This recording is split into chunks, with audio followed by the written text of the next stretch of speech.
Here is the final section 7 border of the Starflake shawl. It's an easy garter stitch border to give us a break from all the other techniques. Easy garter stitch, and if you want to stop early, after you have 8 garter ridges, you could stop early here and continue straight to the I-cord bind off. If you have a bit more yarn, more of your contrast color yarn, you can work additional rows, repeating additional garter stitch rows after these eyelets to work more garter ridges. And if you don't, I've knitted 8 garter ridges, including that eyelet row. But if you want to stop a little early, depending on how much yarn you have, you could stop here or keep going. So once you decide to finish your border, I did my border in contrast color. If you want to add some main color stripes to your border, you can customize it that way. But I have some contrast color and main color left for my I-cord bind off, and I'm doing a striped I-cord bind off. I started my I-cord bind off with 2 contrast color rows, my blue yarn, and then 2 main color rows, my gray yarn. I-cord bind off, knit 2 stitches, and then knit 2 together through the back loop. Place the 3 stitches onto the left needle and repeat. Knit 2, knit 2 together through the back loop. Once you've done that 2 times, 2 rows with 1 color, switch to your next color and carry the yarn along the back as you knit 2, knit 2 together through the back and slip, knit 2, knit 2 together through the back for 2 I-cord rows.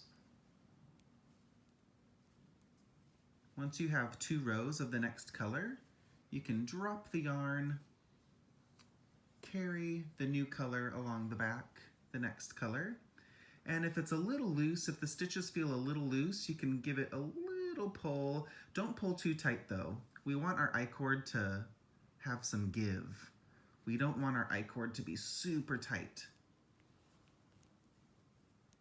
Knit 2, 2 together through the back.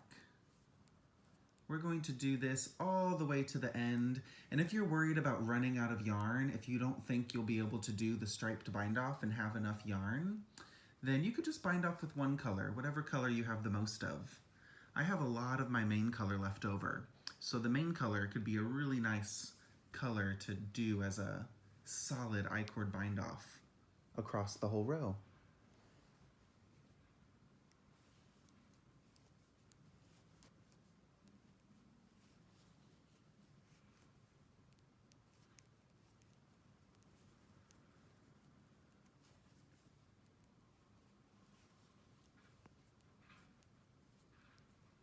I'm not a very tight knitter when I do my I-cord bind offs, so sometimes my stitches are a little loose.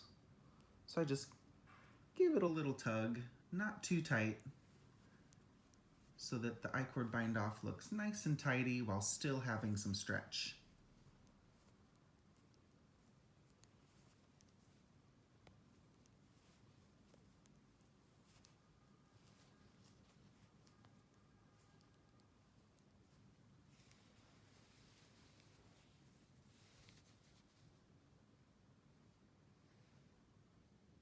Here is the end of the I-cord bind off, working 2 rows of each color, binding off until you reach the last 3 stitches.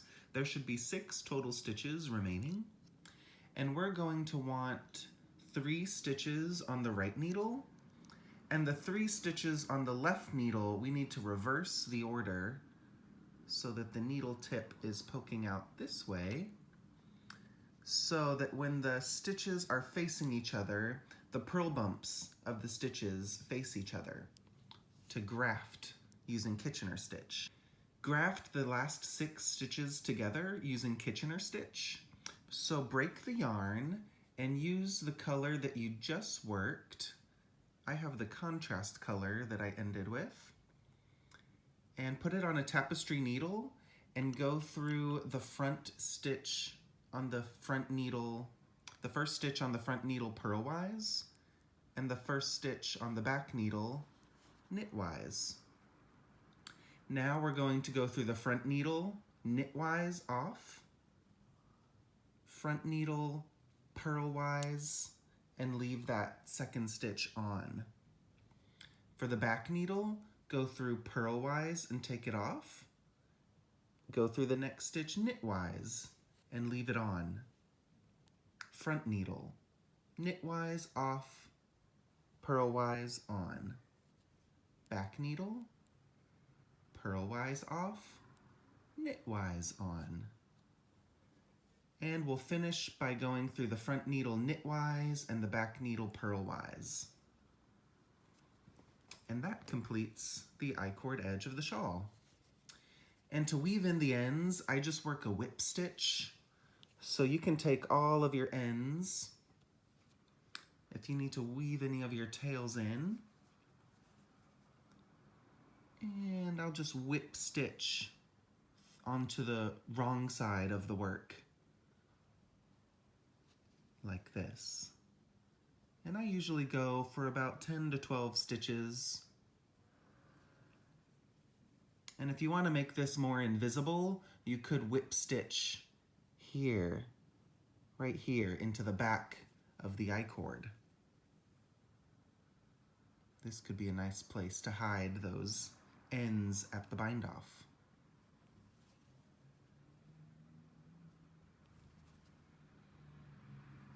For the ends and the body of the shawl, we can place the tails, the ends, onto a tapestry needle and just whip stitch through the same color